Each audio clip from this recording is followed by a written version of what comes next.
এবার সোশ্যাল মিডিয়ায় উত্তেজনা ফেললেন রাকিব হোসেন বিয়ে করেছে এক বুড়ো মহিলাকে। অন্তরা নাকি রাকিবের তোন অনেক বড়। এ গুজব অনেক মানুষের কাছেই আমি শুনতে পেরেছি। অনেক মানুষ তো এটা নিয়ে নানান ধরনের কথাও বলছিল, কিন্তু এটা সত্যি নাকি আজকে জানাবো আমার এই ভিডিওতে। সেটা জানার জন্য অবশ্যই লাইক এন্ড সাবস্ক্রাইব দিয়ে পুরো ভিডিওটা মনোযোগ দিয়ে দেখবেন। বিভিন্ন সোশ্যাল মিডিয়া ঘাটাঘাটি করে আমি যা জানতে পেরেছি সেটা হলো রাকিব হোসেন অন্তরার থেকে 1 বছরের বড়।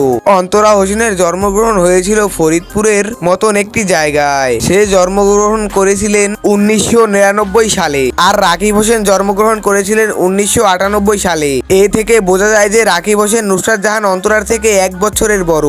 আর আপনাদের মতামত কি অবশ্যই কমেন্টে জানিয়ে দেবেন। আর এরকম ভিডিও পেতে আমাদের চ্যানেলটি অবশ্যই সাবস্ক্রাইব করে রাখবেন। রাকিব হোসেনকে নিয়ে আমাদের এই চ্যানেলে অনেক রকম তথ্য দেওয়া হবে।